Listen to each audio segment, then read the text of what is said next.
começando. Então, quero pedir a vocês que, por favor, tomem seus assentos, se preparem para essa sessão. Agradecer a presença de todos, todas, todes, alunos, docentes e colegas aqui dos nossos programas, dos vários programas integrados. Contente de ver o auditório enchendo. E nós estamos na nossa última sessão do nosso seminário de pesquisa Saúde Coletiva em Debate, tá bom? Então, fechando aqui com chave de ouro, convidar a professora Dandara, querida professora, conhecida de todos nós, doutora em epidemiologia pelo Instituto de Medicina Social da UERJ, professora nossa aqui da casa, da área de epidemiologia, realiza pesquisas no campo da saúde infantil, também adolescente, políticas públicas e, muito especialmente, o que tem a ver com o tema de hoje, né, uma discussão importante sobre o racismo como determinante das desigualdades em saúde. Então, eu vou passar para a professora Dandara fazer a coordenação da sessão, agradecendo e dizendo da honra de tê-las, né, também a professora que está conosco. Essa é uma sessão internacional, né? A gente tem aqui a tradução, quem precisar do aparelho de tradução pode vir pegar, traz um documentozinho. Mas, sem delongas, eu passo para a Dandara, muito feliz com a sua presença aqui entre nós. Com vocês. Obrigada, professora Monique. Bom dia a todas as pessoas, gente. Que bom ver vocês no meio do São João. Eu já entendi que São João começou junho, é tudo, né? Eu, como diáspora carioca, estou aprendendo isso ainda. Então, bom dia a todas as pessoas presentes. Quero agradecer mais uma vez a professora Monique, a coordenação no nosso programa de pós-graduação em saúde coletiva, a todos os colegas aqui do ISC. É uma alegria receber todos e todas vocês, todas as pessoas presentes para mais uma edição do Saúde Coletiva em Debate, aqui no Instituto de Saúde Coletiva da UFBA, para uma sessão que eu considero especialmente importante para o nosso campo. A professora Sharrelle nos presenteia, então, com esse título de Embodied Racism, Embodied Resistance, Insights on Racial Health Inequities from the US South. Antes de tudo, eu quero agradecer a presença dos estudantes, docentes, pesquisadoras, pesquisadores, trabalhadores e trabalhadoras do Instituto de Saúde Coletiva e da UFBA. Agradeço também a equipe do Instituto, que tornou possível a realização dessa atividade. E, de forma muito especial, a professora Sharrelle Barber, que hoje compartilha conosco a sua trajetória, a sua produção intelectual e a sua experiência como pesquisadora, professora e, como ela mesma coloca, Scholar Activist.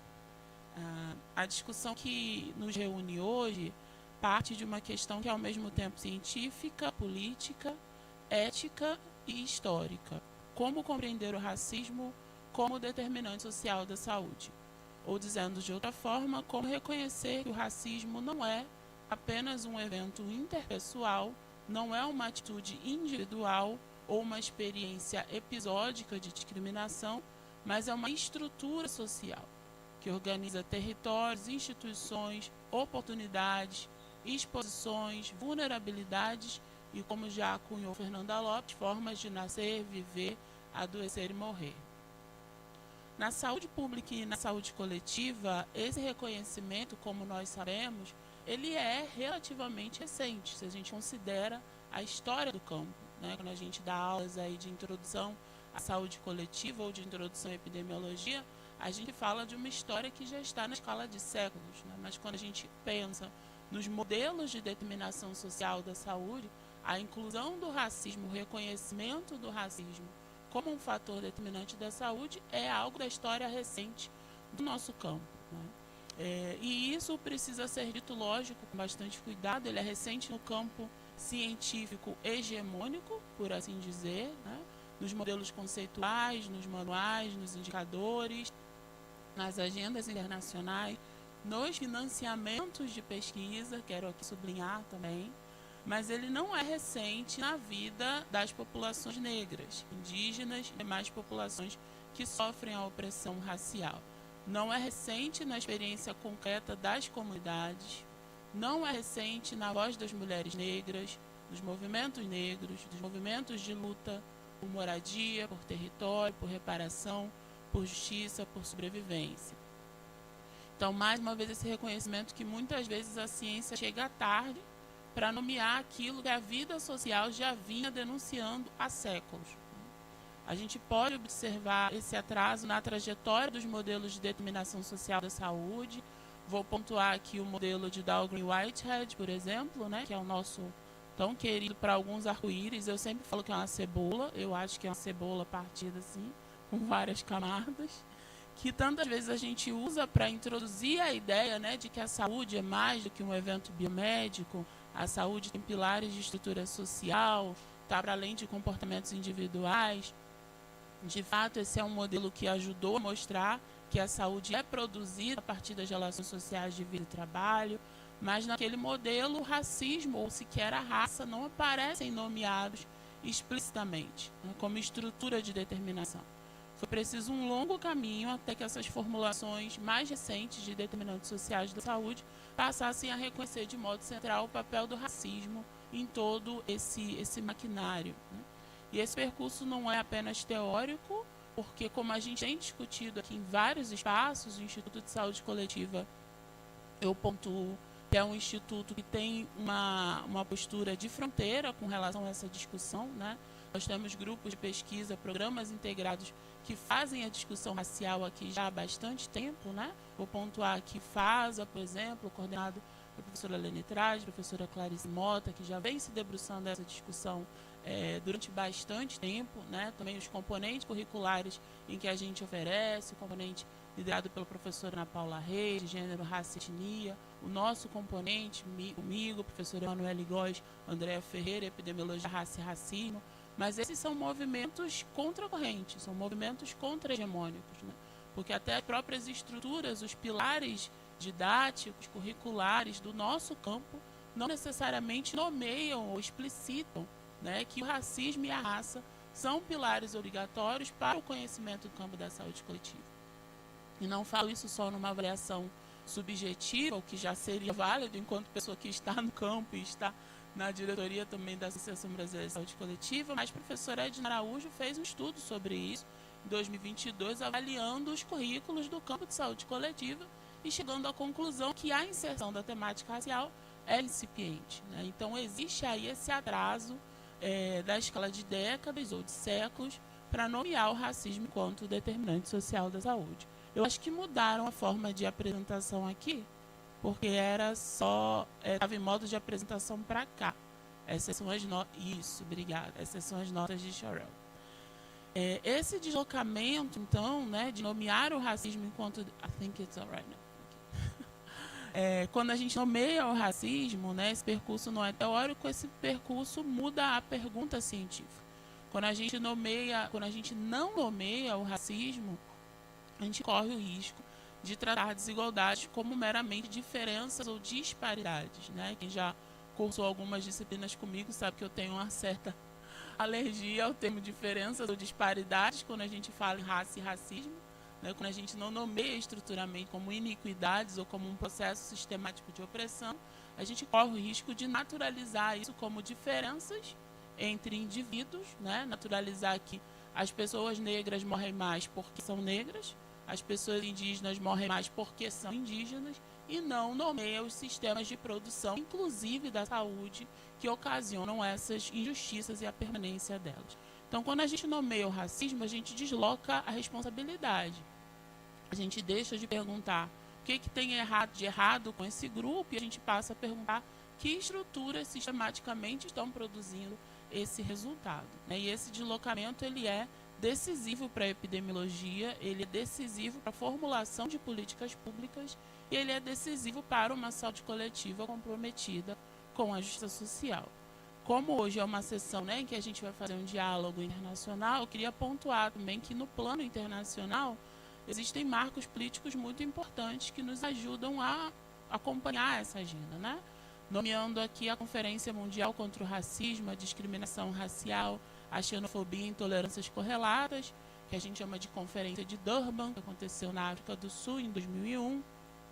Foi um desses momentos fundamentais. A Declaração e o Programa de Ação de Durban consolidam no campo de direitos humanos a necessidade do enfrentamento do racismo e organizam a agenda global ao redor desse tema. É a partir de Durban que a gente começa a ter programas formativos, inclusive no próprio SUS, de enfrentamento do racismo institucional. Toda uma coorte de pesquisadores e pesquisadoras, nomeadamente, né, a própria Fernanda Lopes, Emanuele Góes, que é nossa professora aqui do programa de pós-graduação, começam a acessar essa institucionalização formal, né, dentro do Ministério da Saúde, com a liderança, a grande liderança também de Luísa Barros, impulsionando essa agenda da igualdade racial de forma transversal à saúde dentro e fora dela.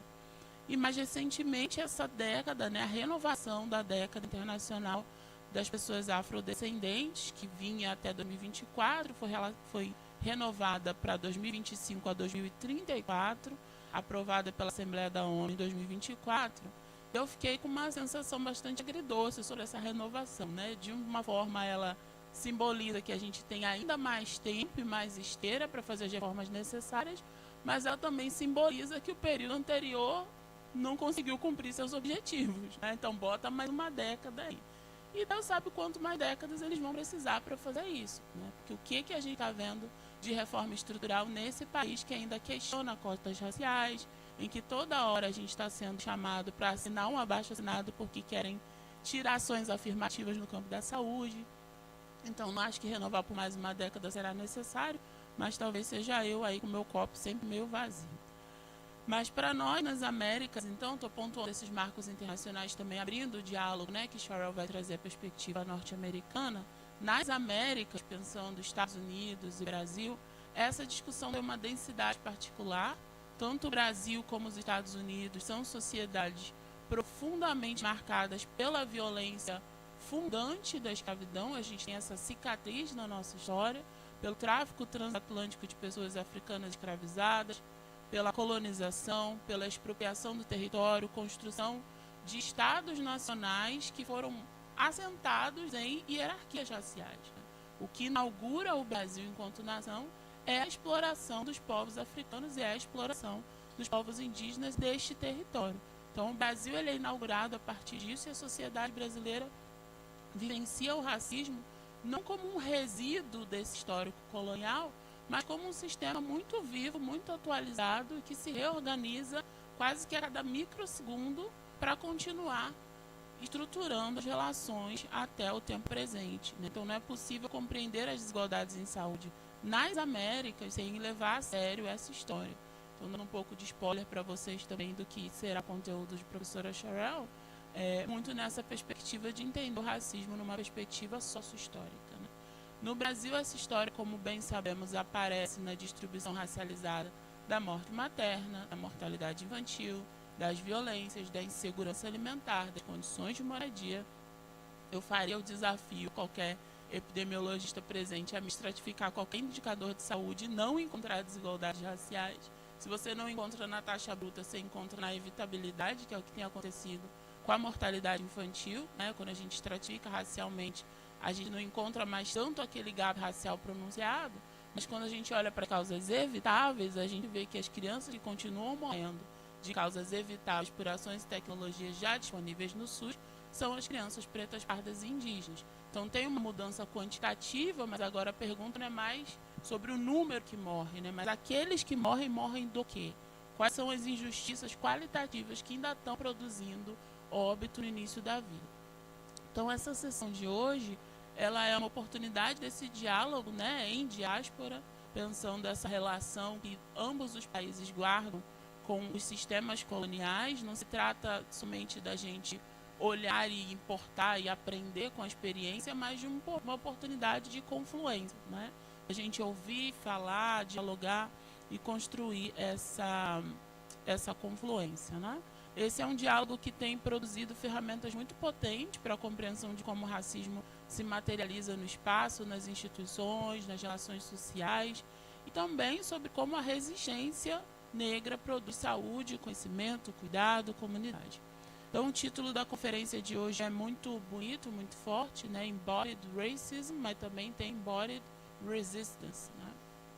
Então, nos convida a pensar sobre o racismo incorporado, o racismo que atravessa o corpo, que se expressa em processos biológicos, mas também a resistência que é incorporada, né?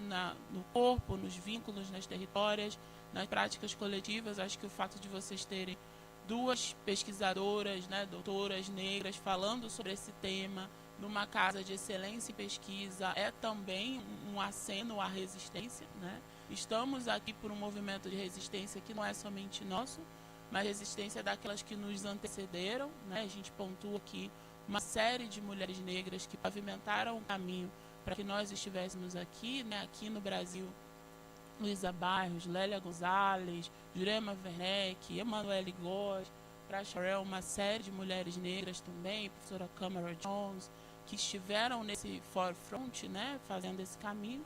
Então, para a gente é uma honra receber hoje a professora Sharrelle Barber para conduzir essa reflexão conosco. Estou apresentando, né, formalmente o currículo. Professora Sharrelle Barber aí não encontrei uma tradução, porque os cargos brasileiros e americanos não são idênticos. Então, vou deixar na língua original. É Tenured Associate Professor. Seria algo como professora titular, mas é neste caminho. No Departamento de Epidemiologia e Estatística da Northside School of Public Health, na Drexel University, e fundadora e diretora do Ubuntu Center on Racism, Global Movements e Population Health Equity, um centro de pesquisa criado em 2021 na Drexel University. A sua trajetória se situa na interseção de raça, lugar e saúde, com pesquisas voltadas à compreensão de como o racismo produz desigualdades em saúde, com foco nas doenças cardiovasculares, especialmente nas comunidades negras dos Estados Unidos, e também diálogo com o Brasil. É doutora em epidemiologia social pela Harvard T.H. Chan School of Public Health, mestre em saúde pública pela Universidade of North Carolina, Chapel Hill, e graduada em biologia. Eu fui descobrir isso agora, Sharrelle, que você era bióloga. Eu não sabia. Eu achava que você era psicóloga. Pelo Bennett College. Sua produção acadêmica inclui publicações em periódicos de grande impacto, como Lancet, American Journal of Public Health, além de uma atuação pública fortemente comprometida com justiça racial, movimentos sociais e transformações em saúde. Essa atividade acontece também no escopo da atuação da professora Sharrelle como professora visitante aqui no UFBA, o que tem nos permitido construir um intercâmbio muito rico de conhecimentos, experiências, né? Para o Instituto Saúde Coletiva é uma oportunidade muito significativa receber uma pesquisadora com a trajetória de Sharrelle, que muito coaduna com um dos modos do ISC, né, que é a excelência acadêmica e o compromisso social. Então, quero convidar todas as pessoas a se engajarem na discussão, registrem suas perguntas. Depois a gente vai ter um período para perguntas e respostas, né, para o debate. Então é isso, Sharrelle. Thank you for being here. The floor is yours. Muito, muito obrigada.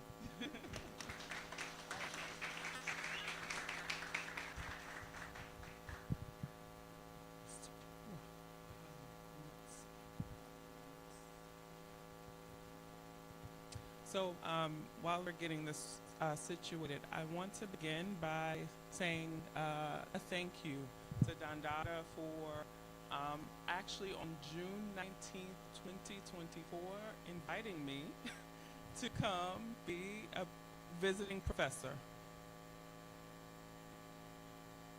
Is everything okay?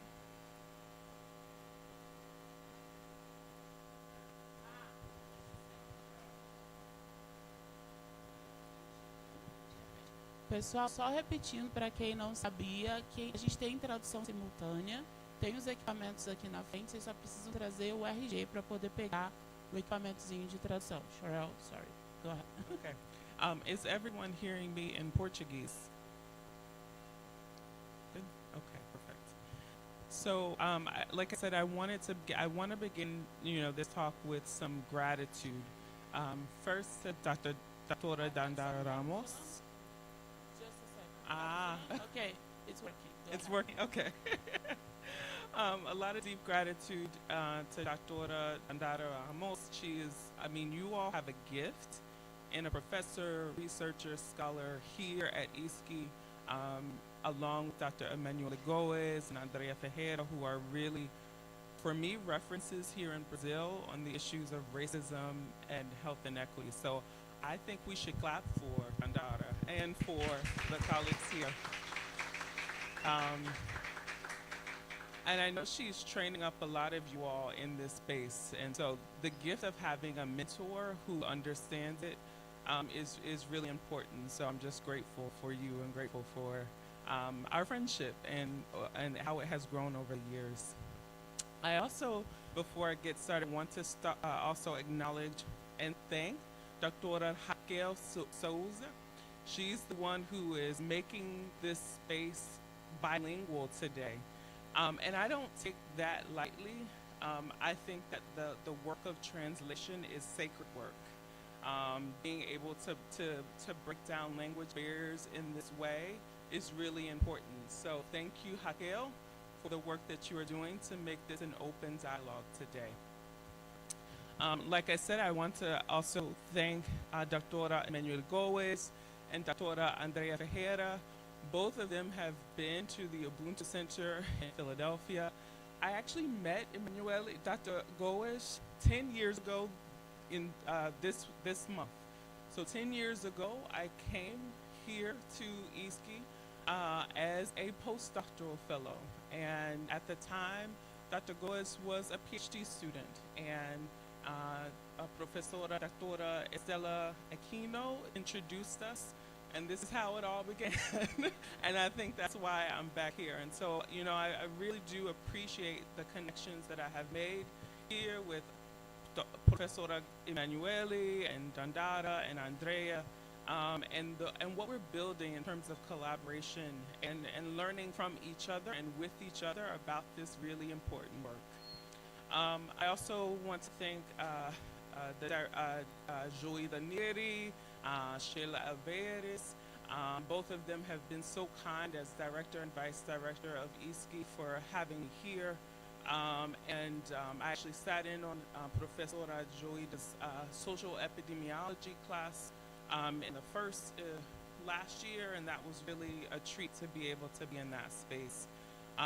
Also Mauricio Barreto and Estela Aquino, who one of my mentors introduced me to them years ago. And so again, these things come full circle. I'm learning in Bahia, you have this concept of roda, of circle, and so this really is a full circle moment for me, and it's really like, it's an honor. I am so honored to be in this space. And then last, well, two more sets of people. The students here, if you're a student, can you raise your hands? Because I want to know who the students are. From the Quilombo group, who's here, and I'm excited to have lunch with you all later today. From the classes that I've been able to be a part of. Again, just being in the space is really important. And then finally, last but certainly not least, I always like to acknowledge my partner, my fiance Chaz, who's not present in the room, but is always present in spirit. And he has supported me being away from him for the last 12 months here as a visiting professor. And so just want to acknowledge him and how he supports me as I try to do this work in the field. Okay, there we go. All right, so our steps come from afar. And so I also don't take it lightly that I don't stand here alone, and I don't stand here without those who came before me. In particular, folks in the field of public health and epidemiology back in the United States who literally paved the way so that those of us now doing work on racism and health inequities could do that work. So folks like Dr. Kamar Jones, Dr. Chandra Ford, Dr. David Williams, Dr. Sherman James, all of these folks have been mentors and guides to me, and many of them did this work when it wasn't popular. They did this work when folks said it wasn't science, it wasn't rigorous enough, right? And so I have had many conversations with them about the need to do the work, whether it's in season, as we say in the United States, or out of season, whether it's being funded or not being funded, whether it's being attacked or not being attacked, because they were doing this work at a time when it was questioned scientifically and otherwise, and they continued to do the work and lay a foundation so I could stand here today. And so I'm grateful to them. I'm grateful to folks in our Black movements throughout the years who fought for freedom and justice and liberty. So a little Black girl from rural eastern North Carolina could go to a university called Harvard in Boston and come to an institution called the Federal University of Bahia in Salvador, right? That all was not just me. It was the foundation, it was the struggle, it was the fight that came before me. And I'm so, so grateful and have deep gratitude for the shoulders that I stand on. And so it is in that spirit that I come to you today to share some of this important work in the field. I also want to acknowledge that the date for today's lecture was chosen very intentionally. So like I said earlier, it was the date 2 years ago that Dandara reached out to invite me to apply to be a visiting professor here at UFBA, and that was its own kind of freedom because a lot of the institutional pressures and the weights of just doing this work were wearing down, and so it felt like a lifeline at the moment. And this day is also a special day that has been commemorated by Black people in the United States for over 160 years. So June 19th, or Juneteenth, also referred to as Emancipation Day in the United States, is the day in 1965 when General Gordon Granger read the Emancipation Proclamation in Galveston, Texas, accompanied by 9 regiments of Black soldiers. This was more than 2 years after the Emancipation Proclamation freed enslaved Black people in the states that had rebelled against the Union, and 2 months after the Confederate Army had surrendered to the Union. General Granger and the Black soldiers marched there to enforce the freedom of Black people in a state that had refused to loosen its grips on the chains that had bound our people for over 300 years. And a year later, Black people in Texas commemorated this day with celebrations, a tradition that continues in Black communities throughout the United States today. For us, it is a reminder, as Angela Davis says, that freedom is a constant struggle, and that each generation has responsibility to continue that struggle for generations yet unborn. Excuse me, sorry. Hey.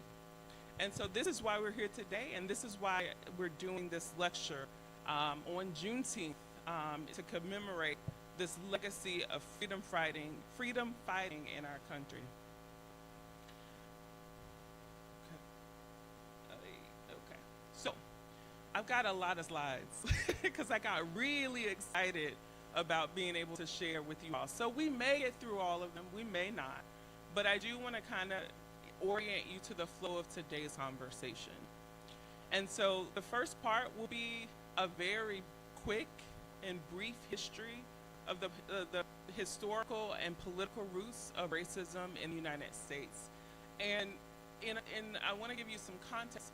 One, I think it's important to lay a foundation here in this space so that we can think about the ways that this is similar or not to the Brazilian context, but also because history in the United States is under attack right now, right? So in our country, there are forces that are being trying to undermine the learning of history in schools. They are attempting to erase the realities of racism and white supremacy in the country. And so it's really important that we never forget and that we acknowledge that history and how that history shapes the present day conditions. And so I'll talk a little bit about that. And then I want to focus then on racism and racial inequities in the U.S. South.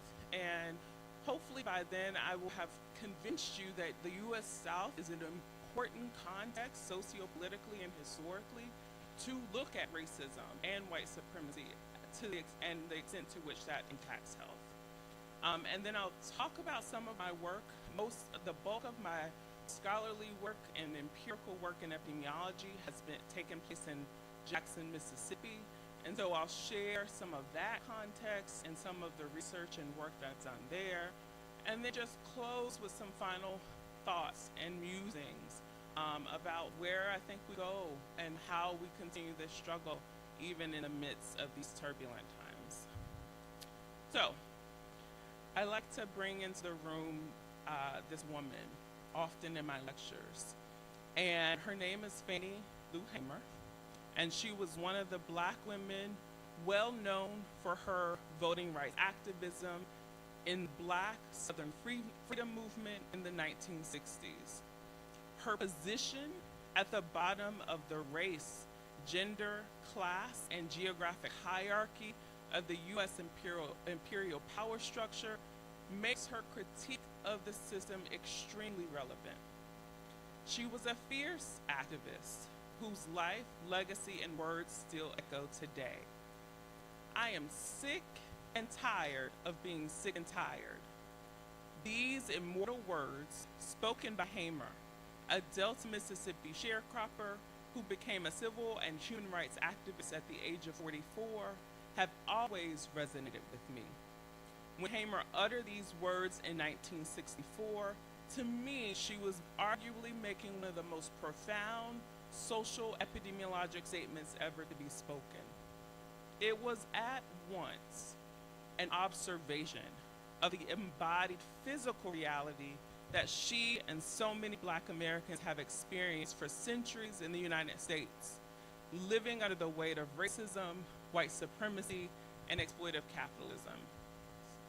Let me see if I can move this just a second. I'm sorry.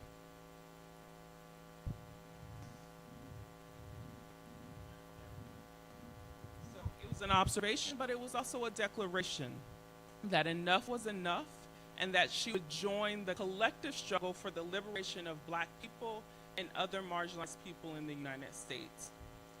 This statement spoke to her personal experience as a Black woman sharecropper from Mississippi who was brutally beaten to the brink of death for her voting rights activism and suffered the physical ailments of breast cancer, heart failure, and the loss of bodily autonomy when a white doctor performed a hysterectomy without her consent.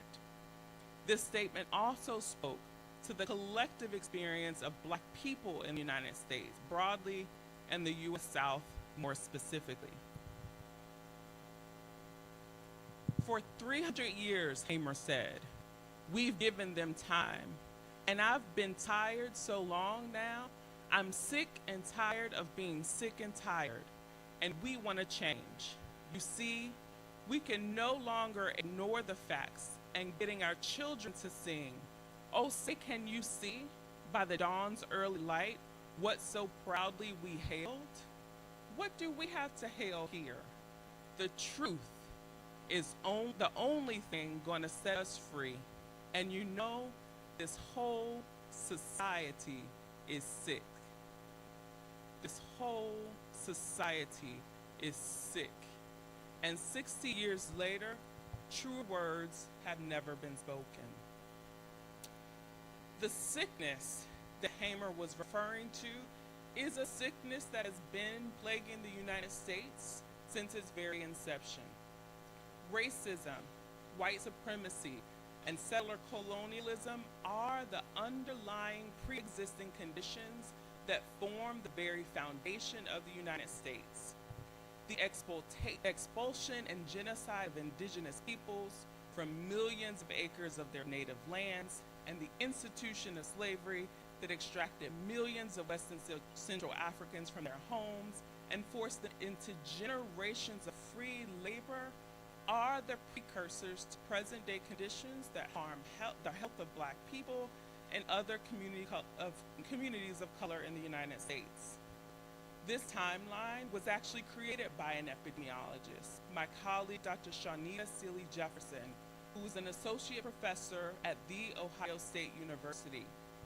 What I like about this timeline is that it shows that although we as a nation like to think we are so far removed from the institution of slavery, we as Black people have only been quote unquote free for about 60 years. This timeline is also useful because it helps us to examine the way that slavery arrived and expanded in the United States, and also better understand the structural and the systemic ways in which it has been sustained over time. And so I'm going to use this timeline as a tool today to walk us through the ways that racism have its roots in enslavement and colonization in the United States, and then how it has shifted over time to maintain its grip on our society.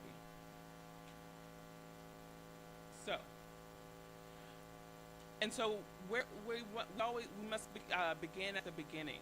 And so in the U.S., 1619 is an important year because it marks a year of the arrival of what some say were the first 20 enslaved Africans in Jamestown, Virginia.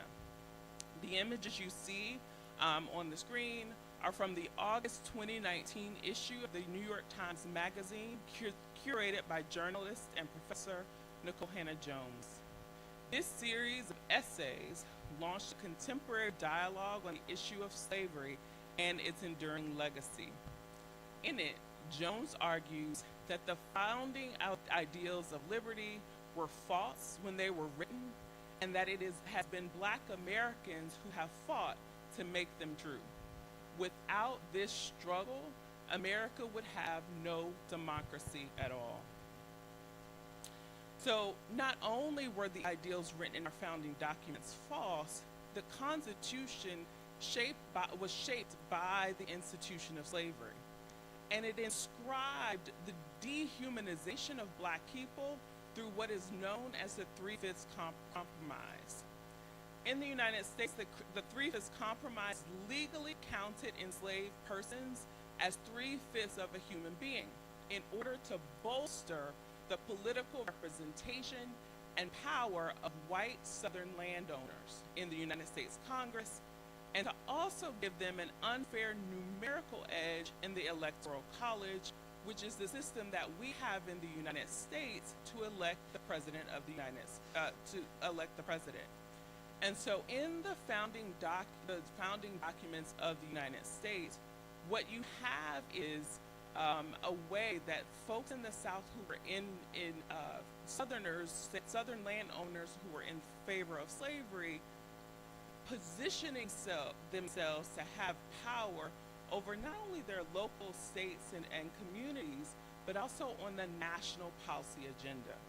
And this is really critical when we think about the United States and how racism has been perpetuated, because states play a very key role in the continuation and the perpetuation of racism and white supremacy. I also want to point out that in 1808, in the U.S., you have the end or the abolishment of the international transatlantic slave trade, but the internal trade of Black people continued.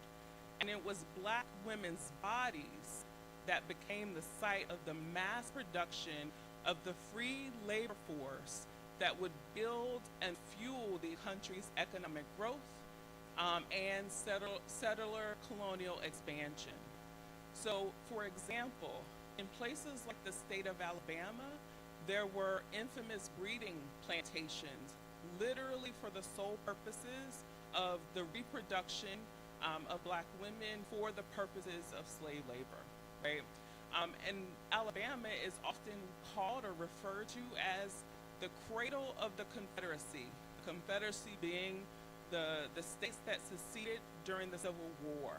And so literally, Alabama was also the cradle that produced the slave labor at the hands or with the enslaved Black women's bodies. And so then we get to 1850. And this is an important map that you'll see continues to kind of show up throughout the history in the U.S. And so we have in 1850 a country divided on the issue of enslavement and representation in Congress that benefits Southern lawmakers and the plantation class. So this is a map of the United States. In the blue we have slave states. These were the states in the United States that still had an institution of slavery. In red, here in California, were free states. These states had abolished slavery. And then in the green, these are territories that were not yet states. What's important is that, so this is 1850, this is just about 10 years before the Civil War. The issue of whether or not in these green territories the U.S. would allow slavery or not was really the fundamental kind of issue that began the Civil War. So slavery, the institution of slavery and its expansion became the dividing grid for politics in the United States, and that dividing line is a regional one. So these southern states in 1850 continue to maintain critical political power that shapes national policies.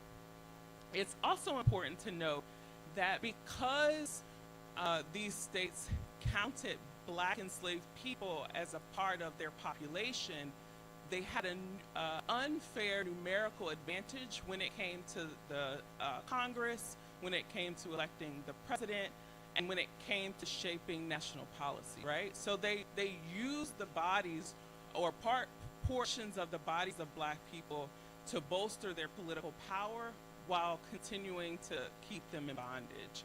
And this is a critical point in terms of how then does racism continue to manifest and in the U.S., and why in the U.S. South do we see so many of the racial health inequities that we see. I think it's important to understand that this geography is really important, and this power structure is really important to understand that. And so we get to the Civil War, which was 1861 to 1865, what is really interesting about the Civil War is that it is after the Emancipation Proclamation of 1863 that Black people enter the Union Army to fight in the Civil War and help to secure their freedom by doing so. So Black people fought in the Civil War and really was a turning point in ensuring the freedom of Black people in the United States. So I know this was a long history lesson, but it's an important one because it, again, helps us to understand the roots of racism in the United States and how it's manifested over time. And so we get to the time period immediately following the Civil War, which is called Reconstruction. And this is a really important about 10 to 12 year period where there is an attempt to recreate a new democracy that includes newly emancipated Black people as full citizens. And so Reconstruction has three important federal amendments that happen. The 13th Amendment that abolishes slavery, except in the case of people who are incarcerated, and that will become important for the development of the prison industrial complex that we see in the United States. You also have the 14th Amendment, which guarantees our rights as citizens, as well as equal protection under the law, and the 15th Amendment, which guarantees or grants voting rights to Black men and expands voting rights to white landless men. And so this Reconstruction period, there's a book by W.E.B. Du Bois called Black Reconstruction. And what he argues is this was one of the most radical times in American democracy where there was a literal attempt to remake the foundation of the country. You had Black people who had been enslaved getting elected to local offices, state offices, and national offices. And this was because in the U.S. South, there were some states where Black people outnumbered whites, right? And so they were gaining Black political power. You had an organization called the Freedmen's Bureau that was building schools and hospitals and other social services to aid the transition of Black people from the period of enslavement into this new reality. And you also had black folks in these southern places who were building churches and building schools and institutions, and at the state level, building hospitals, right? During this time, again, in an effort to radically restructure and create a more open democracy. And so I do think it's really important that there have been these windows in the United States, and especially with the pushing and the movements of black people that have tried to make it a more equal and a more just society. But 12 years was all we got during this time. And again, using the political power that they had because of the ways in which Southern lawmakers had advantage in Congress, Reconstruction was dismantled and violently overthrown, and you get to a period of American history, which we refer to as the Jim Crow era. How many of you all have heard of Jim Crow? Familiar with it, a little familiar with it? So Jim Crow laws were laws that were designed to literally segregate, enforce segregation throughout mostly the U.S. South, but not exclusively the U.S. South. And so they were enacted by state and local policymakers. They were upheld by the Supreme Court, and they were violently enforced through heinous acts of racial terror. From the 1870s to the 1960s, these laws codified separate and unequal into the political, economic, and social fabric of the U.S. South, disenfranchising millions of black Americans and enshrining racial segregation in healthcare, housing, schools, and workplaces as a normative fixture of everyday life. And so this is a map that was put together by Professor Nancy Krieger. It was published in 2014, that shows the states in which these Jim Crow laws were enacted. And again, if you look, the southern states, the states that seceded from the United States, the states that held enslaved people, are the majority when it comes to states that instituted these laws. And it's important, this geography is also really important, because at the turn of the 20th century, in 1900, 90% of black people lived in this region of the country, in these southern states. And so this policy regime of Jim Crow, of segregation, of enforced white supremacy was dominating the life and the conditions of 90% of the black population in the United States, right? And this period of time literally lasted for almost 100 years post-enslavement, right? This is really critical because the infrastructure for racism, the infrastructure for white supremacy is set up during this period, and we'll see that it doesn't leave, but this is a very explicit form of racism that shaped the life chances of black people in the United States. And so I've been trying to think about how to really show or think about what did post-enslavement look like in terms of the construction of racism and white supremacy. So first, it was a system of power, right? So some people say, oh, Jim Crow was just about segregation. Segregation was segregation to control and to dominate, right? And so it was a system of power built on an ideology, a false one, but an ideology of white supremacy, right? That was backed by science, that was backed by religion, that was backed by and really kind of permeated society. And then those white supremacist ideologies were then put into laws and to policies and to practices at the state level, at the local level, at the federal level, within institutions, right? And so you have not just a preference or or that I don't like black people or an idea, but an idea that has the force of law, right? then that force, and then in place of enslavement, free labor, you get the exploitation of labor, right? And so when places, particularly in the South, places like Mississippi, had a system of sharecropping, which would basically put black people in debt for the labor that they provided on land, right? And so it's almost its own form of enslavement that kept black labor, particularly in the South, under the control of white power, right?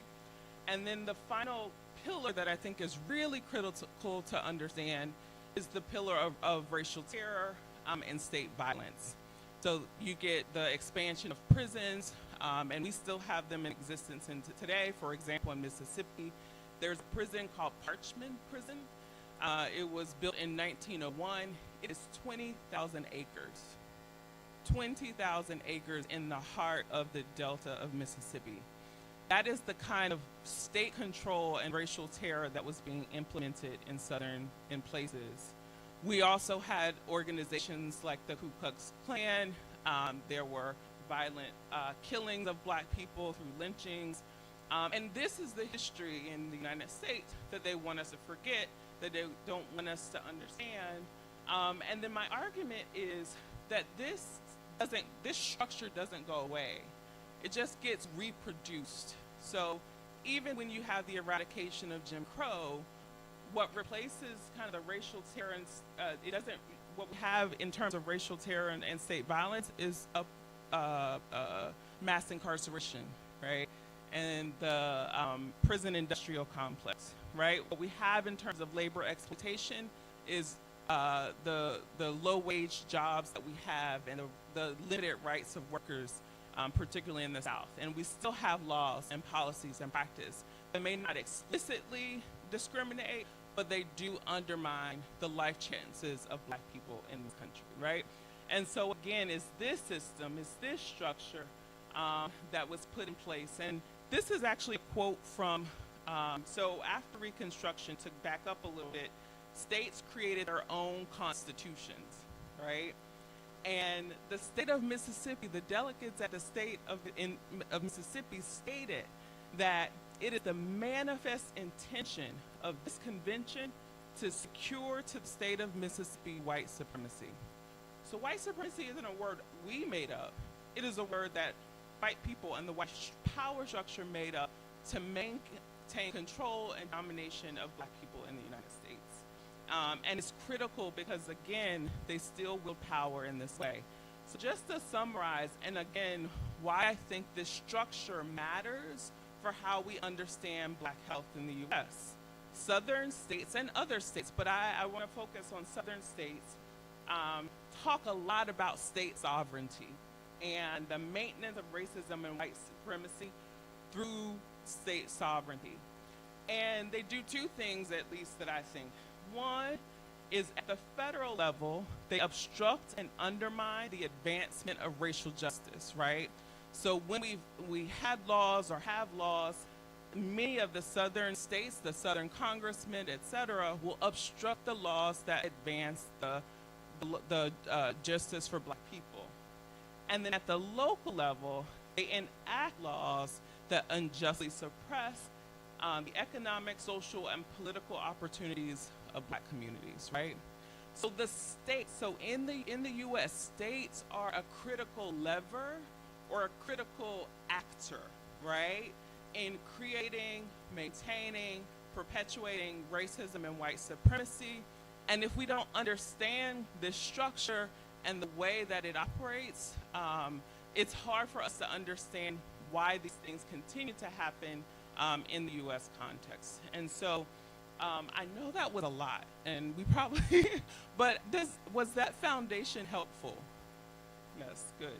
Any questions? I actually want to pause to see if there are any questions or any comments or reflections.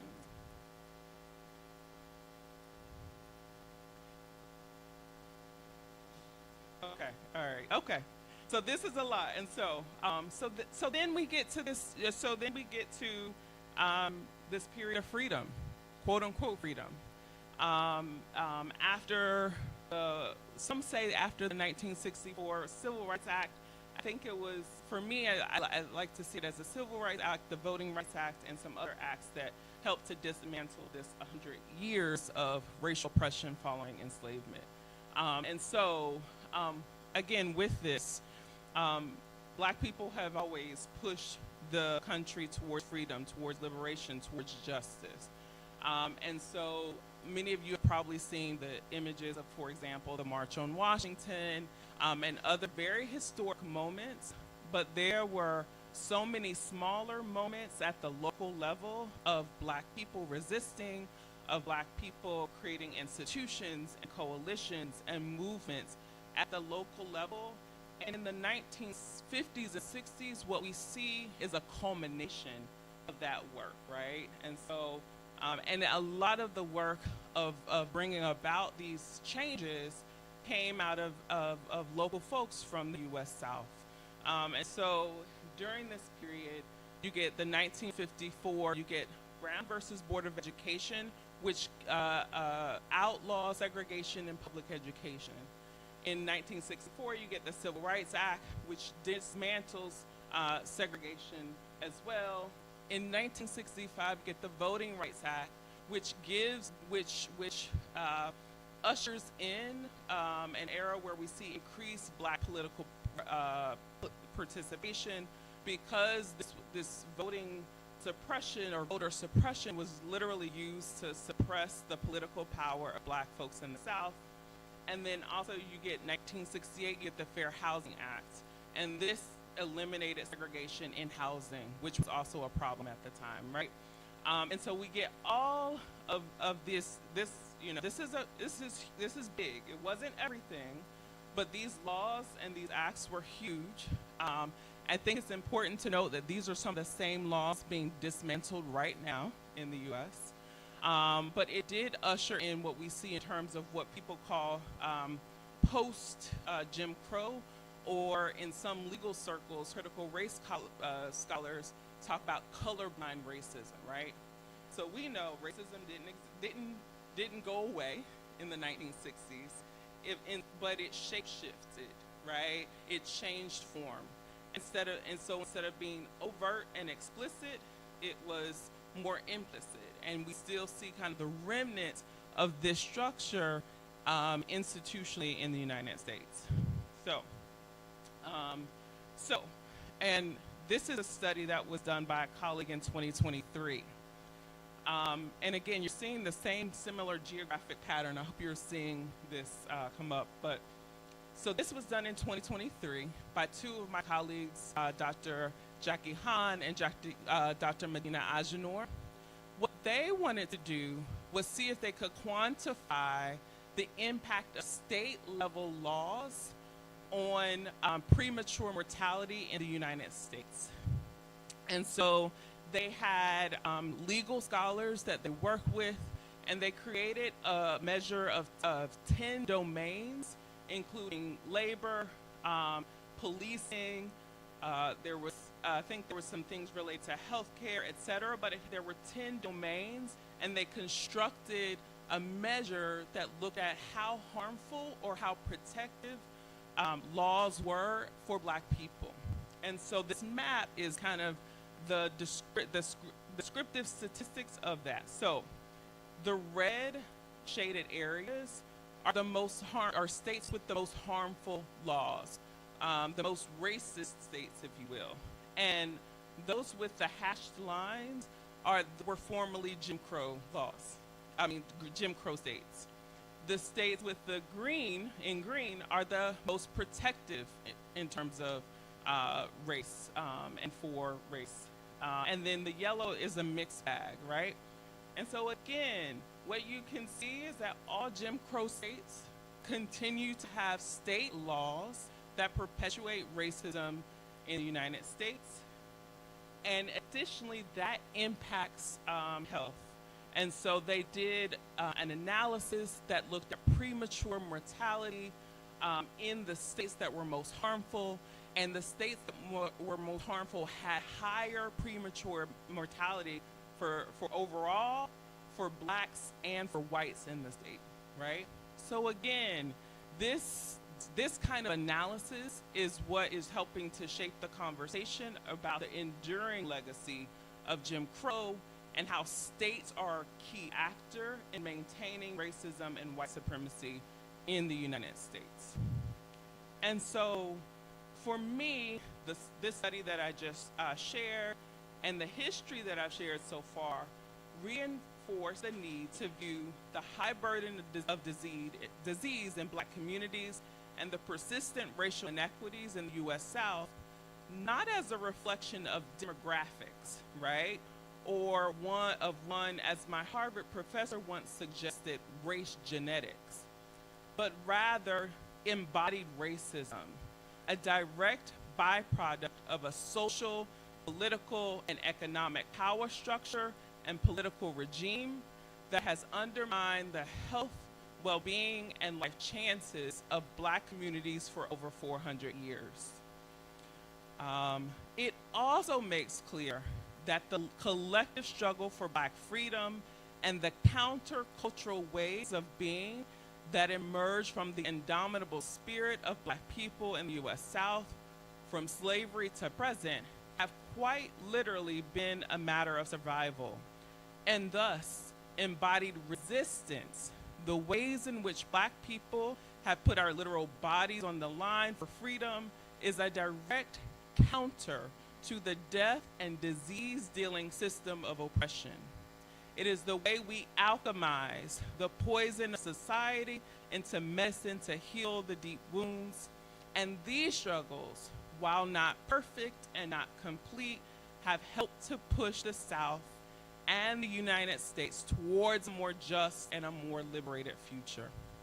And so in his book, Arrested Development, Clyde Woods put it this way: during the last 300 years, the African-American working class has daily constructed their vision of a non-oppressive society through a variety of cultural practices, institution building, activities, and social movements.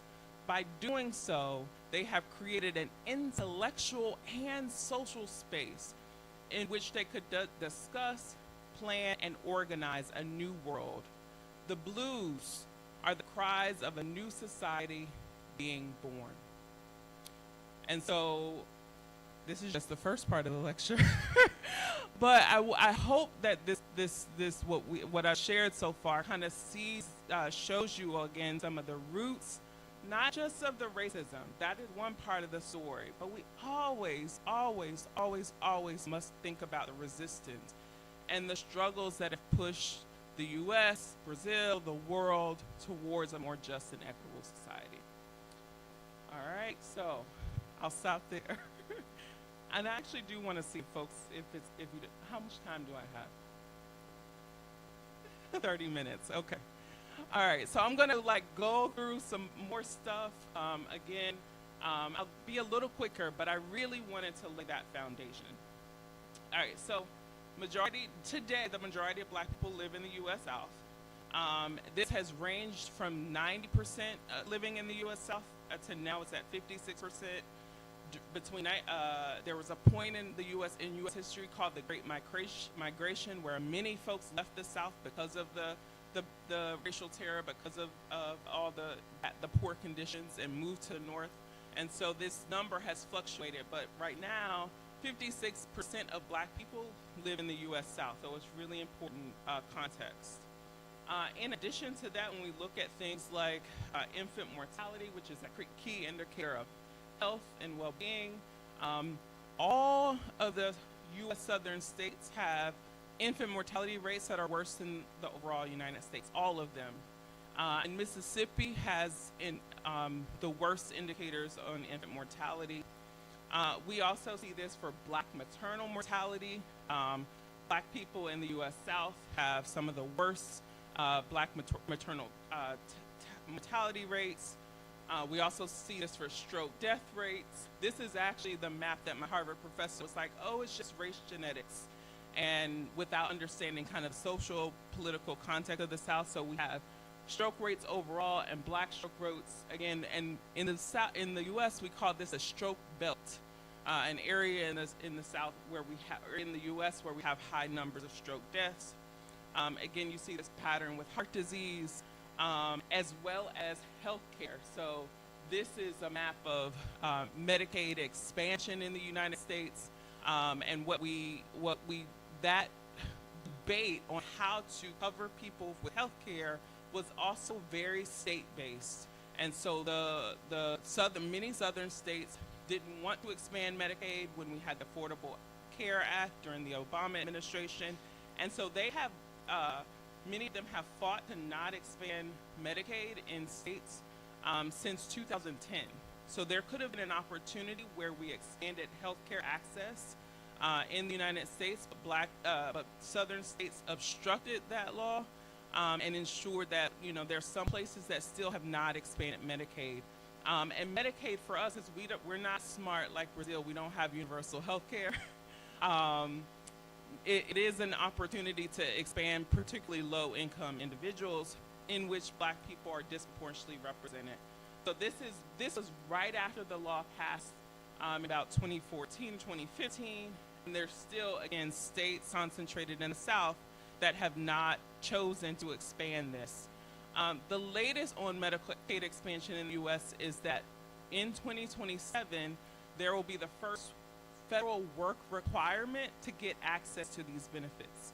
And again, you can think about the disproportionate impact this is going to have on Black people due to unemployment rates, et cetera. And so again, there's just been over and over and over when we try to push forward towards things that will expand opportunity, expand care, that has been undermined in the United States. And then the last thing I'll point out, this is data on health system performance in the United States, and in this, 13 of the 16 southern states rank poorly on healthcare performance. In Mississippi, where I mentioned that I've done a lot of work, ranks last in this healthcare system performance. That's the data that I wanted to share, but again, to just demonstrate and illustrate the regional, the geographic distribution of some of these health indicators that disproportionately impact people in the U.S. South, and particularly Black people in the U.S. South.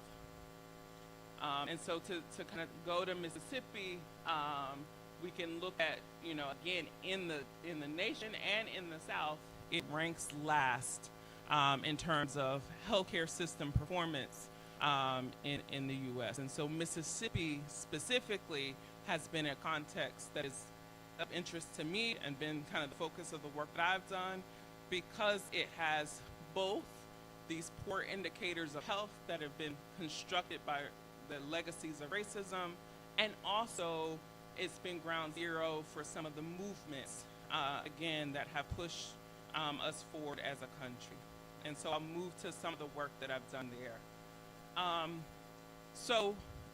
I went to Mississippi for the first time 20 years ago. I was an undergraduate student. And there's a college there called Tougaloo College.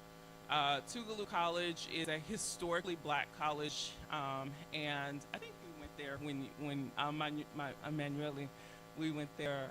It's a historically Black college, so one of the institutions in the U.S. that has been really great for Black people is these historically Black colleges. I graduated from one in 2007. And so I went to Tougaloo to be among other leaders at HBCUs. And then I returned to Mississippi in 2011 as I was beginning my doctoral work and my doctoral thesis work, looking at the impact of racism on health, particularly the ways that neighborhoods and residential segregation shape health in Black communities. And when I went to Mississippi, I was connected to a community organizer and activist. His name is Mr. Frank Biggers. He's a third-generation organizer from Mississippi, from Jackson. And I was sharing with him, about the work that I wanted to do. I wanted to, look at all these systems and structures and how that influences health and Black health, and, really document it empirically. And so I just kept going on and on and on about why I wanted to, do this work, and really focusing on the harm, right? Focusing on the harm that has been done, which is true and real. And he listened to me probably for about 10 minutes. And then he was like, and at the time it was Miss Barber. Now he calls me Dr. Barber, but he called me Miss Barber. And he was like, you know, when you talk about these things, make sure that just as much as you talk about the pain that our people have experienced, also talk about the power, right? And it was a shift for me, not because I didn't know about that, right? But in social in epidemiology especially, we get taught to focus on disease, dying, death, etc., and we want to look at the determinants of that. But at the same time, what he was inviting me into was a more nuanced way of approaching and thinking about these structures, right? That even what we have now, though that they're not perfect, Black people, other people have fought to make them better, right? And so, you know, he began to tell me about the civil rights and the Black freedom movement in Mississippi. In Mississippi, that's had one of the worst forms of enslavement. It was one of the most industrial forms of enslavement. The industry of cotton fueled the U.S. economy and some of the global economies in the mid-1800s. It had some of the violent forms of oppression, and yet it is a place where you get a Fannie Lou Hamer. It is a place where you get the freedom rides. It is a place where you get the work that led to the passage of the Voting Rights Act. It was a place where people literally put their bodies and lives on the line to make the U.S., the South, Mississippi, a better place. And so that's the approach I take. So this is the place he took me first, Freedom Corner in Mississippi, in Jackson, Mississippi. So as a reminder that this struggle, again, is a constant one, and that Black folks have been on the front lines, even as our bodies have been assaulted by these systems and structures. And so there's, you know, so much that I could share about Mississippi. It was one of the places that also implemented the first Black codes, that also led to Jim Crow laws. It had one of the most racist constitutions that is still in the books today. It has one of the least amount of budget, gives the least amount towards social services, healthcare, etc. And there are ways in which the state has contributed to the violence that exists. So they have the KKK, they have Parchman Prison, they had something called the Mississippi Sovereignty Commission, and the Citizens Council, all designed to control, to surveil Black people in Mississippi. And despite all of that, there were still folks who were willing to fight towards freedom. And so what took me to Mississippi was a study called the Jackson Hart Study. It is the largest single-site study of Black Americans in the United States, designed to look at the social structural determinants of health, including how racism impacts those outcomes. And so this paper was written in 2003 by the early investigators who started the study. And over time, there have been over 100 articles published on the social and structural determinants of health. And some colleagues and I just put together a paper that we just submitted that really looks at how racism influence social and structural determinants, and then how those social and structural determinants become embodied. That's how you get higher rates of hypertension and diabetes and stroke and heart disease, through this kind of pathway through social and structural determinants that has been shaped by this history that I've shared. And so in that paper, we put together this timeline because we wanted to show that if you look at the oldest participant in JHS was born before 1925. The youngest participant was born in the early 80s. So they have experienced both the Jim Crow, like participants in this study have experienced Jim Crow and post-Jim Crow.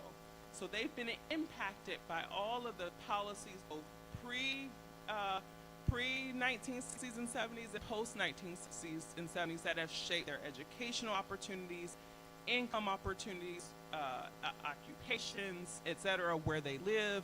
All has been shaped by this history. And so we wanted because this paper is a review paper of over 100 studies, we wanted to position that cohort of 5,000 Black people within historical context. In addition to that work, I do a lot of work on segregation.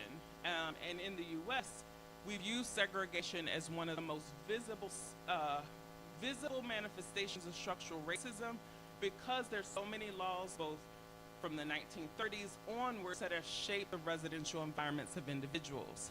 And this is an article in The Nation that was written by local activists who talked about the Jim Crow infrastructure that has led to the water crisis in Jackson. So it's 2026, and Jackson, Mississippi has had water infrastructure problems for over 40 years. It is a legacy of state-level extraction, state-level defunding, as well as states withholding funding from the city of Jackson as it became a majority Black city. And so in the study that we're doing, we're documenting this history of redlining, which helped to cement segregation in the United States through the withholding of bank loans in areas that were outlined in red. So this is a redlining map of Jackson, Mississippi in the 1930s. And we look at also present day segregation.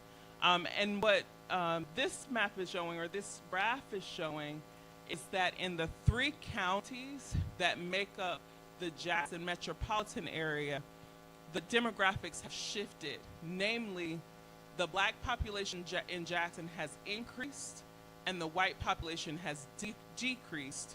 And in because it was prior to the 1970s, it was a majority white city.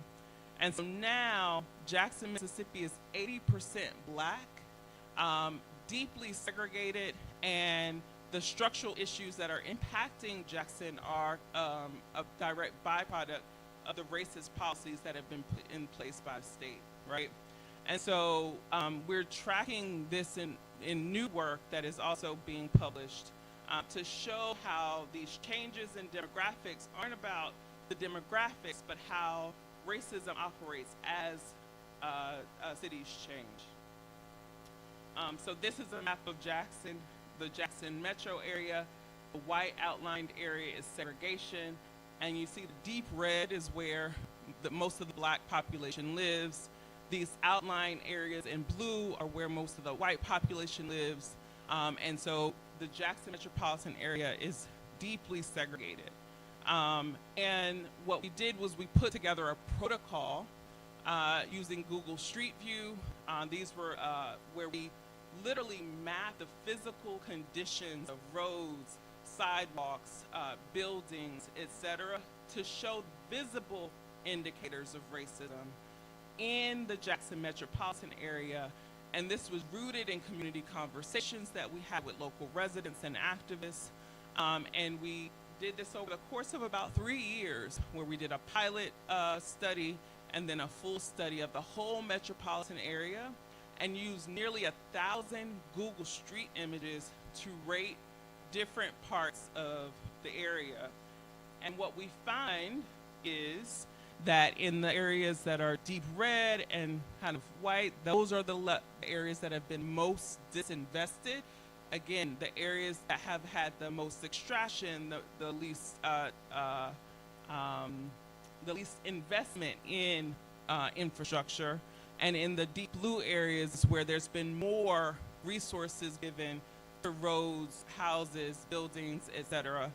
And all of the disinvestment score that we created is correlated with segregation, it's correlated with unemployment, it's correlated with housing vacancy, and mimics, again, this pattern of segregation that exists in the Jackson metropolitan area. So I know this is a quick and dirty, but you know, we go from like the macro level, these are the systems and structures that create and maintain racism, and this is how it's literally felt and seen at the local level. And we're going to use this data to then link it to indicators of chronic disease in Jackson, Mississippi. Again, empirically linking structural racism, literally structural racism, to these health outcomes. So, and then finally, we're doing some work on structural racism in healthcare.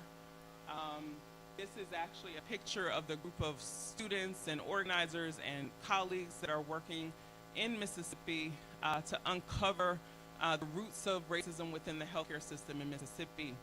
And the gentleman, I don't know if you can see him, but this gentleman in here is Dr. Robert Smith. He was a physician in the 40s, 50s, 60s. He still actually practices, who remembered the civil rights movement, who treated individuals who were hurt during some of the civil rights demonstrations. He boycotted the American Medical Association because they wouldn't let black physicians into its association. And he was on the front lines of the community health center movement in the United States. Dr. Smith knew Fannie Lou Hamer. They were friends. And so we are building this project in such a way that we get to learn from living history. Folks who knew the history of Jim Crow, who lived it, who experienced it, who fought it, who built healthcare systems that didn't exist. And he's taught us a lot about how the civil rights movement, we often talk about voting rights, we often talk about civil rights, but it was also really instrumental in helping to move healthcare and healthcare expansion, particularly through the community health center movement. And so he helped to launch there are two of the first community health centers in the U.S. One was in the Mississippi Delta, and one was in Boston, Massachusetts. And he was on the front lines of helping to create that model that not only looked at health, but had a farm cooperative, had a jobs program, right? It integrated the social and structural determinants into the healthcare model, similar to collective health. We don't do that in the U.S., but this movement of black physicians, black nurses, black health educators literally took the Delta as a model for what is needed for the health and well-being of black communities, right? So I'll end there, and again, this work is ongoing, and we're really excited to be doing this work. But I just wanted to give you like a very brief overview of the ways we're trying to do, and the work that I'm doing and I do in collaboration is, yes, document how racism matters for health. And it's important to know the history. It's important to know how you can, quote unquote, measure it, right? And then link it to health. But then what's the story about how black folks, other communities have countered racism, have fought racism, have created systems outside of the system, right? In order to still ensure that our people have places to go when they're sick, and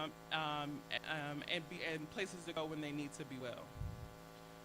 So 15 years after my first trip to Jackson, I have a deeper, more nuanced view of the state and of the city. And I actually do believe that Mississippi in many ways is a portal that has so much to teach us about the pain of our past and present, as well as potentially the possibilities for the freedom in the future. And so I actually want to just end us with Fannie again, Fannie Lou Hamer. She said another thing: nobody's free till everybody's free. And I think that for me, that is the point of this work. That is why we should be doing this work. That's why I'm excited to be here. Like being in Salvador, in Bahia, where there's this legacy, this rich legacy of black movement, the black women's movement, and thinking about the work and connecting the dots has been so, so powerful. We can talk a little bit about the Ubuntu Center. Folks want to know about it, but just to say that, freedom is a constant struggle. And we all have our part to play, whether it's as epidemiologists, whether it's as folks in collective health, whatever place we are, we occupy that space and we do this work when it's popular, when it's not popular. Being here on sabbatical has just truly been a blessing to kind of step away and remind myself why. Like, I do this work in Mississippi, I do this work for my people, I do this work here and in collaboration. Because it's important work to be done. And the final thing that I'll say is that, I want to be a good ancestor. I want to be, for the descendants, for the folks who are yet unborn, work that I, along with others, do in order to usher in more freedom, more liberation in this moment and beyond. So thank you so much.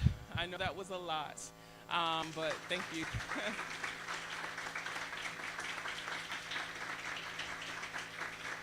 Thank you, thank you, thank you, thank you.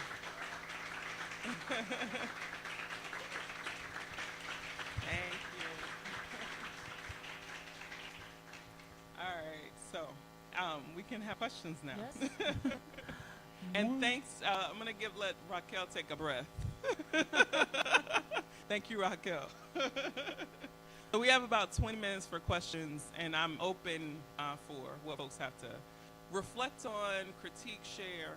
Thank you. Muitíssimo obrigada, Sharrelle. Foi uma exposição intensa, mas um mergulho muito valioso, como a gente falou no início, né? Na história e no sentido de produzir uma ciência, uma saúde pública, no caso dos Estados Unidos, e para nós uma saúde coletiva, e uma epidemiologia orientada pela luta e pelo enfrentamento do racismo, nomeado enquanto racismo e enfrentado enquanto racismo, né? A gente sabe que o trajeto do dado racial até a luta política contra o racismo a partir do campo científico não é algo trivial, e acredito que a apresentação de Sharrelle demonstra para a gente o quanto de esforço isso demanda, né? Esforço científico, esforço institucional, esforço pessoal, de vida, de tempo de cada uma das pessoas que se dedica a isso, e a ideia do ativismo político de dentro da ciência, né? É olhar para o dado racial e entender ele enquanto um instrumento no combate, no enfrentamento do racismo, e entender a ciência como aliada dessa luta que já é viva nos territórios, já é viva nas experiências corporificadas, como Sharrelle aqui coloca, né? A ciência é que chega atrasada e nomear como racismo, mas os territórios já denunciavam isso há muito tempo. Então, para que o atraso não se torne tão sistêmico e que a gente não seja uma ciência atrasada, né? Ou como a Emanuele me falou semana passada, fiquei com isso na cabeça, a epidemiologia do século passado, né? O quanto que a gente ainda aprende e ensina a epidemiologia do século passado, enquanto os territórios, os movimentos sociais, as mulheres negras estão produzindo a epidemiologia do presente e futuro, né? Estão produzindo sentido e reorganizando o território o tempo todo. E quanto tempo a gente leva até escutar, participar e se aliar com esse movimento. Então a gente tem um tempinho para algumas perguntas, reflexões. Eu vou ficar aqui organizando um pouco as inscrições para a Sharrelle também fazer a resposta. Aí leva um pouquinho mais de tempo por conta da tradução, mas fiquem à vontade aqueles e aquelas que quiserem se inscrever.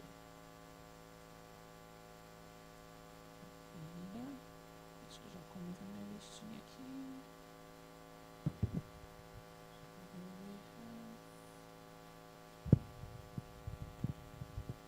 Então a gente tem uma pessoa inscrita aqui atrás. Ali atrás de você, Eduardo. Aí eu vou pedir para você se identificar e depois pode fazer sua pergunta, tá bom? Eu me chamo Jamile Gomes. Primeiro agradecer, obviamente, a palestra. Teve um conteúdo realmente muito denso, começando com a professora Dandara. E eu queria compartilhar, na verdade, uma experiência que nós tivemos aqui no semestre anterior. Eu sou bióloga, então fiquei muito feliz também de ter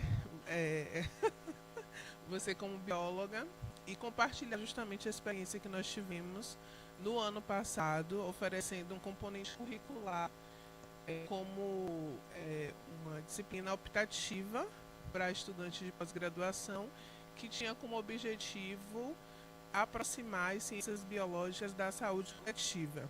Então, eu vi o seu trabalho que você na saúde cardiológica, e nós como biólogos consegue integrar essa questão dos o nosso foco.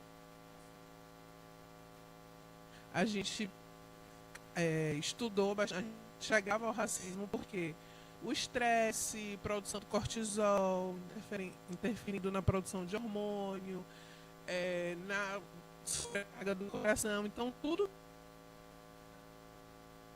a gente vê como é um curso, né, multidisciplinar. Então, vê o estudo das ciências políticas, ciências sociais, ambientais, repercutindo na saúde, no nosso corpo, no nosso organismo.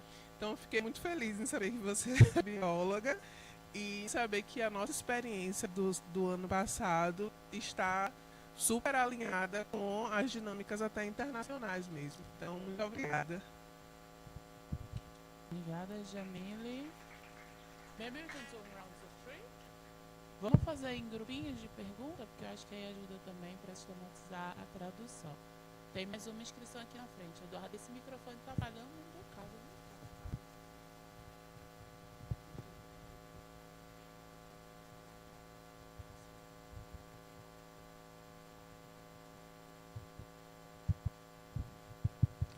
Olá, bom dia.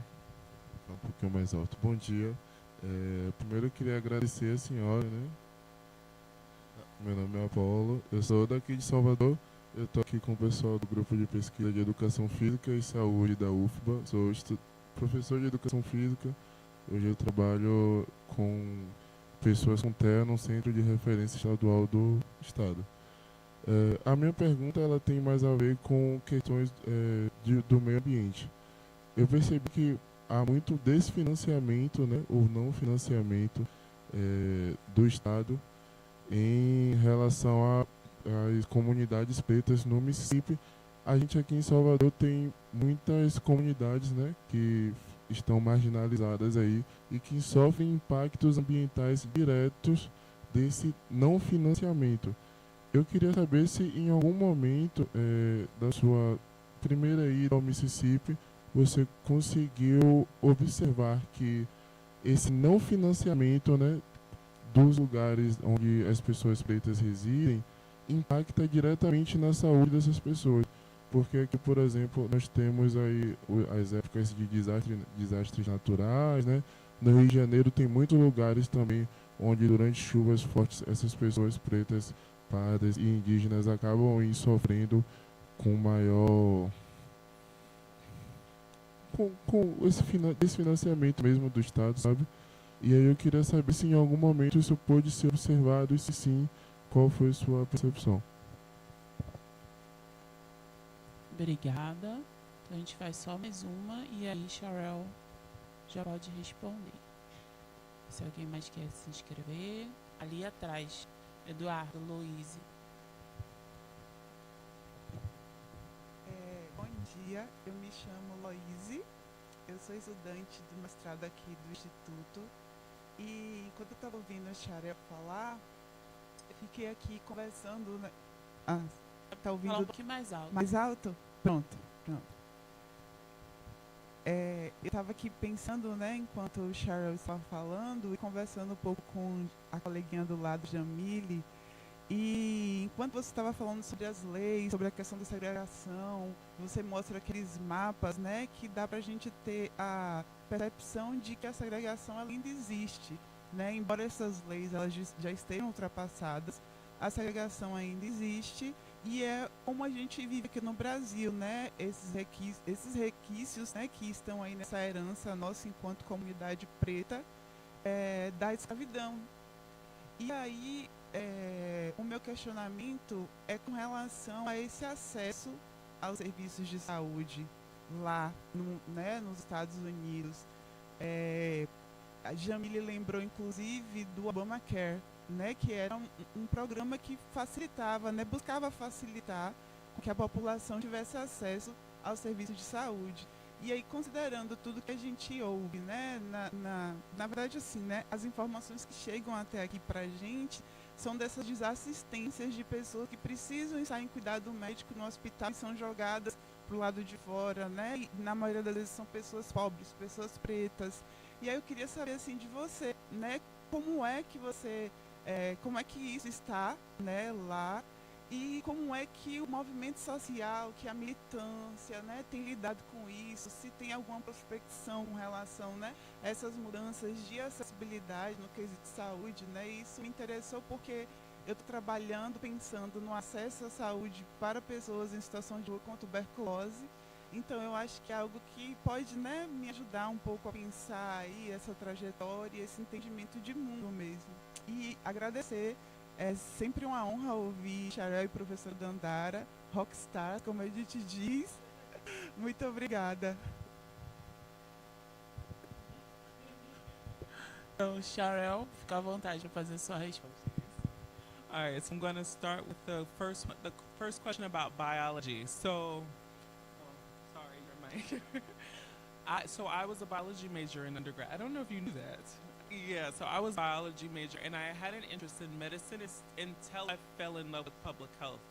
And that interest was because I saw public health and epidemiology as a way of marrying the larger, broader social, economic, and political systems with how that becomes embodied, right? And so one of the professors, Dr. Sherman James, that I mentioned early in the lecture, he had written something, and it was talking about the oppression of Black people, their active coping towards that systematic oppression, and how that shows up as hypertension and stroke. And I was like, yeah, like it was like this light bulb, and I was like in my 20s. And so some of the work that I did introduce here has been looking at, for example, the neighborhoods in which people live, the conditions, and I created a metric called the cumulative biological risk, and show that there are differences in cumulative biological risk for folks who live in impoverished neighborhoods, segregated neighborhoods, et cetera. So that was some of the early work that I published using data from the Jackson Hart study. So we have, and in the US, we do have these data sets that have, like, for example, the individuals are geocoded, they are, and you can link administrative data, other data as proxies for racism to then say, how does that literally show up in the body? And so I think it's an important point, and I think that you take the history in a socio-political context and literally say, this is then how it gets embodied, this is how it gets transmitted even intergenerationally, not as like genetic in that way that it's harmful, but that there are epigenetic ways that things can move through generations. And I think that's really critical. And so I actually really love the marrying of the socio-political with the biological. And I use some of Nancy Krieger as an epidemiologist who has this theory of embodiment that was helpful for me as I was thinking about these issues. So I'm glad that there's something here happening to do the same thing. Thank you. So, question about environmental racism. Yes, it exists in so many different ways, and so in lots of places, but there is a whole environmental justice movement that also started in the South. In North Carolina, where I'm from, actually, and so this was in the 1980s. It was related to petrochemicals that were being dumped in predominantly poor, predominantly Black communities. We see that this disproportionate impact in places, throughout the South.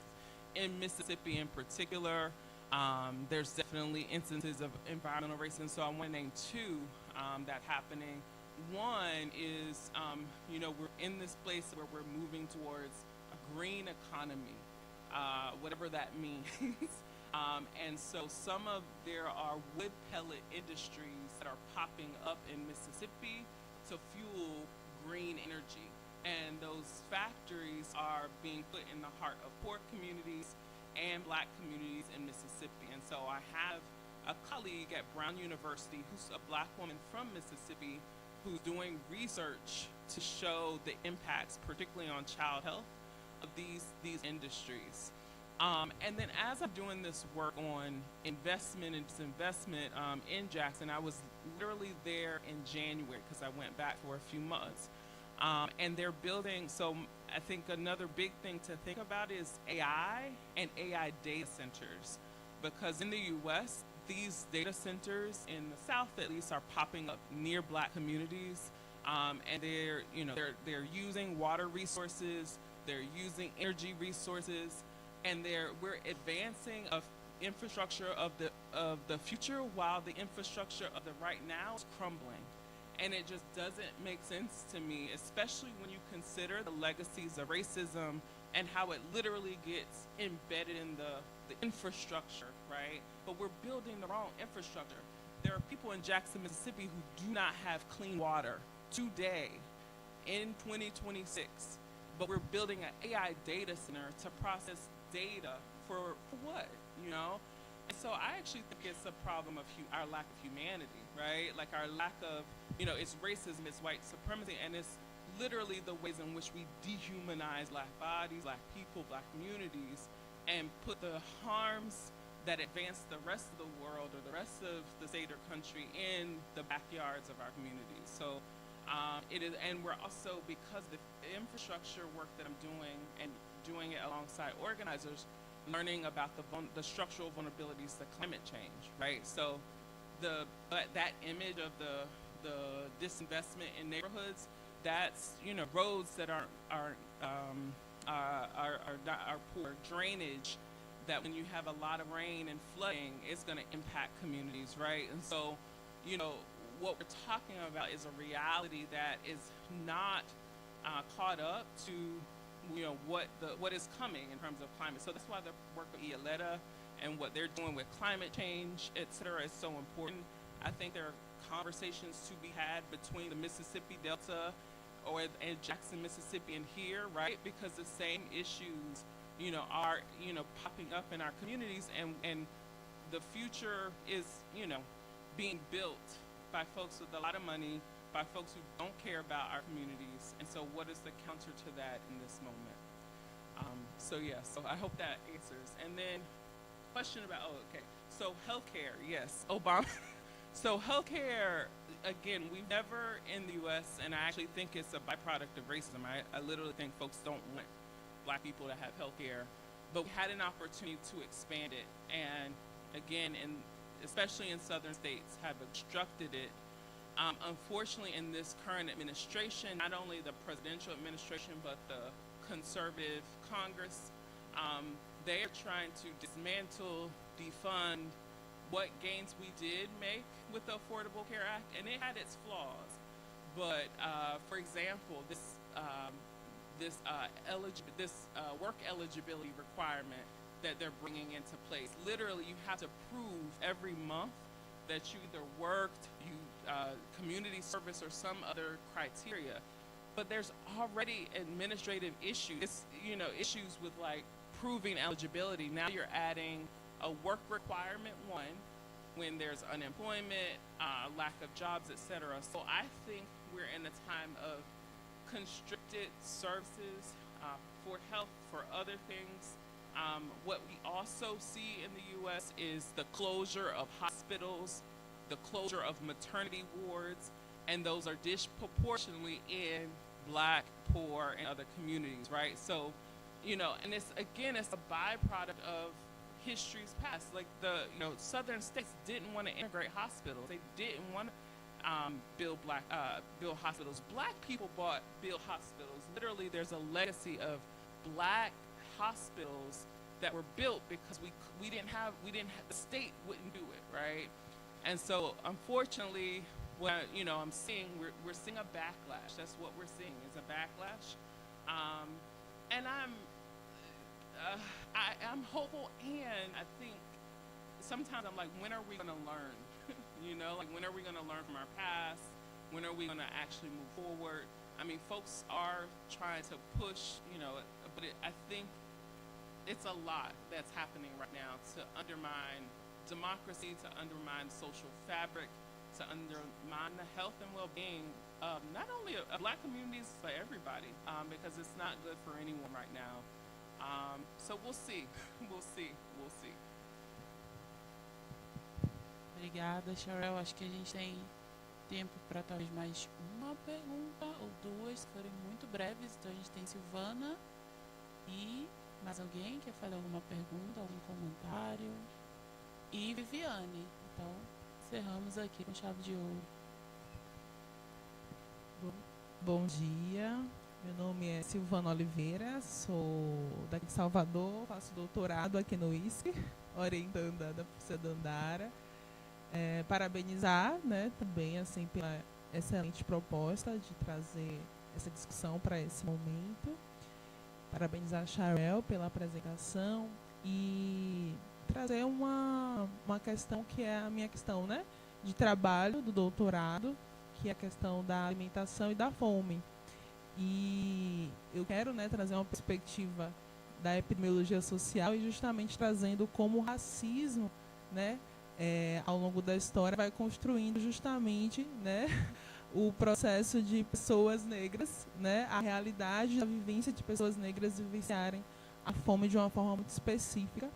E você, a partir da sua apresentação, me lembrou muito, né, todo o referencial, né, teórico que eu estou mobilizando para poder fazer essa discussão aqui no Brasil.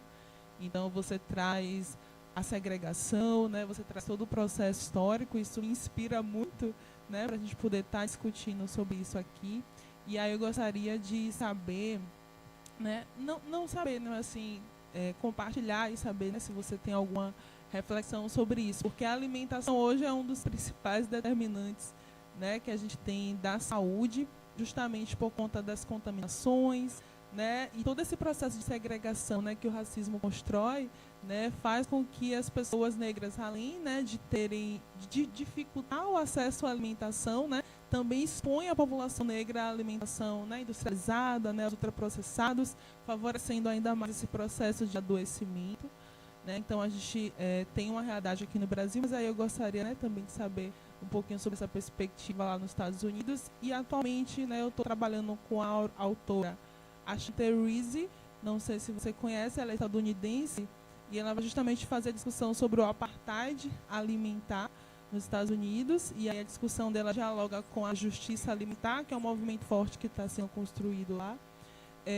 E ela tem uma perspectiva muito interessante sobre o encarceramento em massa e como esse processo, né, está relacionado com a disseminação, né, da precarização da vida da população negra e como essas pessoas negras encarceradas estão sendo utilizadas, inclusive, para produzir alimentos para as indústrias. Né? Então, tive essa reflexão aqui a partir da sua apresentação. Gostaria de te ouvir um pouquinho sobre isso.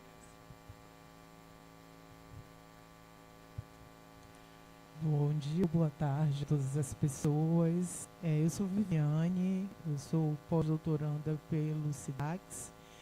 E a minha pergunta é mais uma perspectiva do contexto político atual. Né? Em Mississippi tem um governador que é republicano. E eu gostaria de ouvir um pouquinho assim de você, o quanto decisões políticas, né, têm retrocedido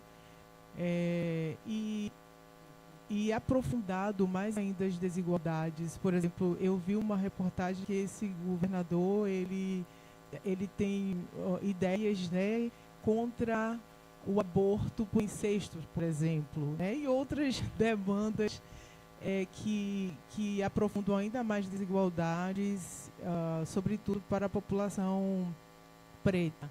E aí eu gostaria que você falasse um pouquinho quanto desde 2020, né, que esse governador ele assumiu em 2020 e foi reposto agora na última eleição, o quanto o Mississippi tem assim vivido retrocessos a partir de conquistas que já houve e o quanto essas conquistas retrocederam e como, né, o movimento e como a população negra tem se organizado para combater, né, esses retrocessos.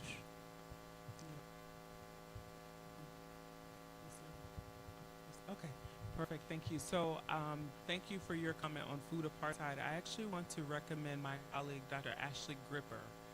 Her work is on one, understanding food apartheid, but also thinking about the ways that Black communities in particular have built power around community gardens, urban gardening, urban agriculture, et cetera, as a counter to food apartheid. But absolutely, segregation patterns in the United States follow food apartheid patterns. And it's definitely an important determinant, particularly for chronic disease, et cetera. And so there's a lot of really good work. I do, in the class that I teach back at Drexel, I do a whole section on food and the food industry and like how residential segregation shapes the access to that, and to call it not just food insecurity, but food apartheid is the proper terminology. So thank you for that and for the work that you're doing. And I can share some other articles with you. Politics. So I think that this moment, one is an interesting one for Mississippi. So I know folks in Mississippi and the organizers on the ground, and in some ways, what they say is the rest of the country is going to learn what it's like to live in Mississippi, right? So the rest of the country is becoming aware of the ways in which oppression operates, because because we now have this federal political landscape, right? So I remember, folks, some of the colleagues I work with there, they weren't necessarily surprised, but they do have some, like, this is what it has been like for us for decades, right? And so I do think that that is one of the important lessons, that Mississippi has been under this type of regime that we're seeing at the national level. That's been its consistent way of being for many, many, many decades. And and it's, how are people responding? It's hard. So Black people have fought for democracy over and over and over and over again, and people don't listen.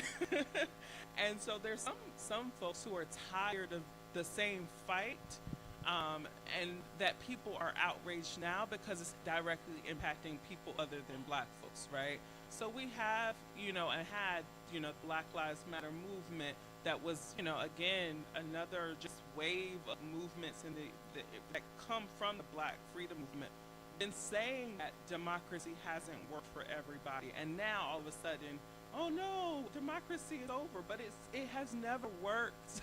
It has never worked for Black people or Native or Indigenous people or for immigrant folks, right? It has never worked, right?